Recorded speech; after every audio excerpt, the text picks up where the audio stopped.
The rain-soaked lights of downtown Vancouver flickered against the glass walls of the 46th floor when Emily Carter stepped inside the CEO's office. Small, trembling, and completely unaware of the storm she had triggered. Logan Hayes didn't turn around at first. His jaw was tight. His hands pressed flat against the skyline-lit desk. When he finally faced her, his voice cut through the silence. "Emily, do you know what you signed last night?" Her breath caught. She shook her head. I thought it was just a receipt confirmation." Logan slid a single page toward her. Heavy paper. Confidential seals. Her name bound to his. "You didn't sign a receipt," he said quietly. "You signed a partnership contract that legally ties your identity to mine." The room seemed to tilt. Emily's fingers curled at her sides, her heartbeat echoing in her ears. This was the floor where billion-dollar decisions were made, where people like her were never meant to stand. Yet here she was, thrown into a world she never asked to enter. Outside, the city hummed like a warning. Inside, the truth hung between them like a live wire. And in that charged moment, Emily realized something terrifying. Whatever happened next could destroy both of their lives, unless she found the courage she'd never believed she had. If this opening pulls you in, make sure to like the video and subscribe to Canada's Heartfelt Tales for the full story. The silence in Logan Hayes' office stretched like glass, fragile, shimmering, one wrong breath away from breaking. Emily stood there, every instinct screaming she didn't belong, that she had somehow stepped into the wrong world. Yet, the document in front of her said otherwise. Her name, written in the same looping letters she used for grocery lists and file labels, was now printed beside his.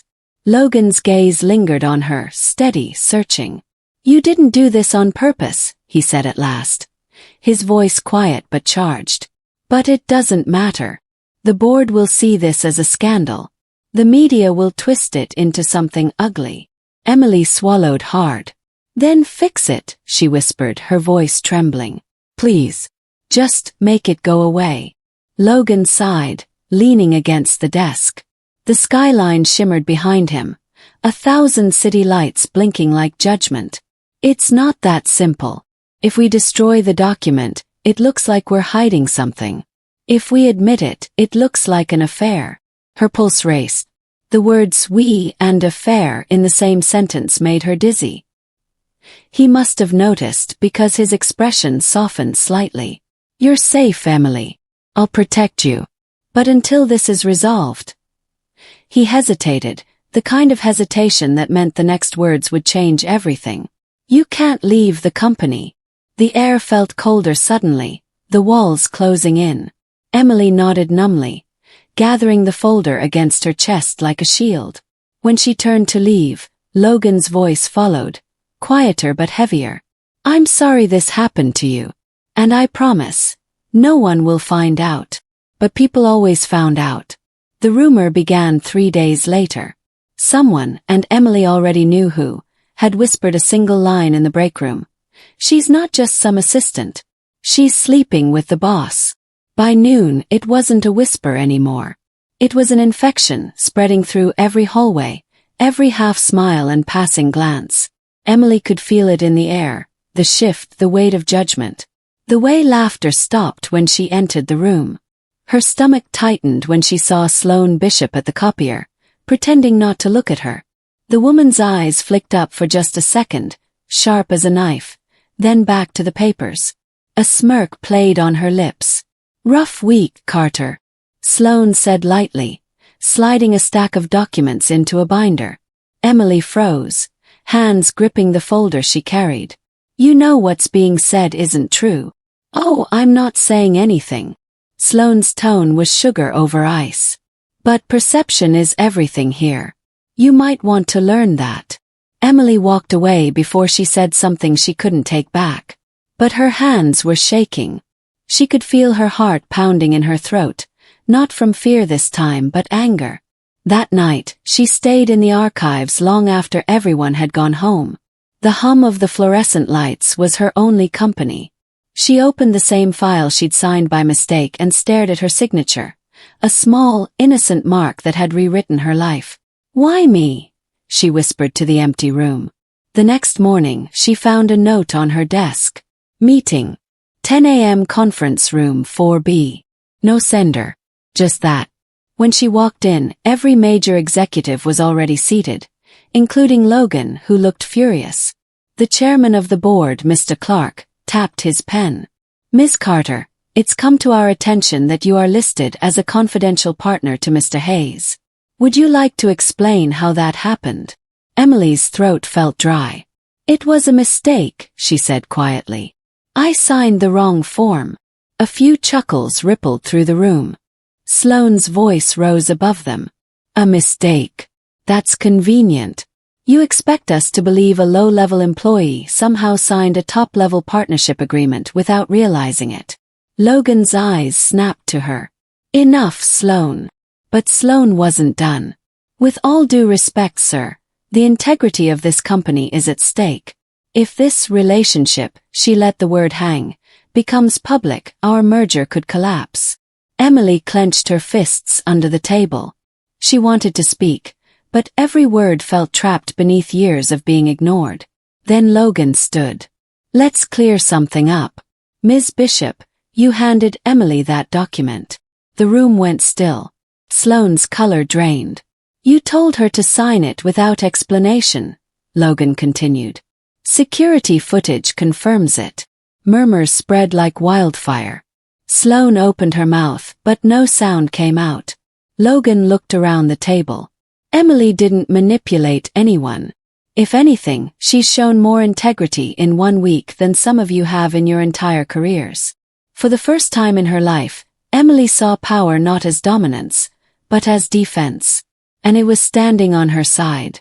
The storm should have ended there, but people like Sloane never surrender easily. Over the next few days, subtle sabotage began. Misplaced files, corrupted reports, missing approvals. Each mistake traced back to Emily's department. Each one a calculated hit designed to make her look incompetent. She worked nights trying to fix what wasn't hers to fix. Coffee cups stacked beside her monitor. Her reflection in the dark window looked older, harder. But underneath the exhaustion, something fierce began to stir. Something she'd buried years ago, defiance.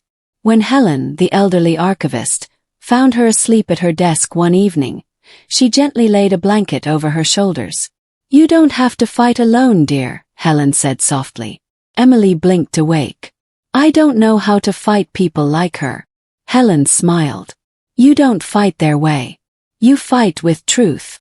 The next day, Emily began documenting everything. Every missing file, every altered timestamp, every email trail that led back to Sloane's access log.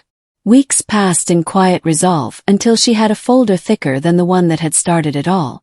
When the next board review arrived, Emily didn't wait to be summoned. She walked into the room, spine straight, eyes steady. Logan looked surprised but didn't stop her. Before we begin, Emily said, placing the folder on the table, I have evidence of internal tampering, deliberate acts meant to discredit me and compromise company integrity. The room fell silent. Sloane laughed. Brittle, nervous. This is ridiculous. Then you won't mind if I show the proof, Emily replied. Her voice didn't shake this time. One by one, she laid out the documents. Server logs, security clips, emails. Every thread pointed back to Sloane. Gasps filled the air. Clark's face went pale. Logan stepped forward, his tone low and firm. Sloane Bishop, you violated corporate trust and confidentiality. Effective immediately, you're suspended pending investigation. Sloane's mask finally cracked. You can't do this, she shouted. I built this department. You built it on fear, Logan cut in. And you just burned it down with greed. As security escorted her out, she turned back toward Emily. Eyes blazing, voice trembling. You'll regret this. You think this makes you powerful. Emily didn't flinch. No, she said quietly. It makes me free. Outside the boardroom, the air felt lighter. For the first time, people smiled at her. Not with pity, but with respect. She wasn't invisible anymore. Logan caught up to her in the hallway. You didn't have to do that, he said gently. Yes, I did, Emily replied. If I didn't stand up now, I'd always be the girl who stayed quiet. He smiled faintly. Then let's make sure you never have to stay quiet again. Weeks passed. Sloane's crimes became public. Financial misconduct, falsified audits, leaked information during the merger. The news broke like a thunderclap. Her name vanished from the company directory overnight. Meanwhile, Emily was offered a new role. Not as a symbol, not as a token, but as recognition of her brilliance. Her office overlooked the harbor now. She still came in early, still stacked her papers neatly, but her presence filled the room.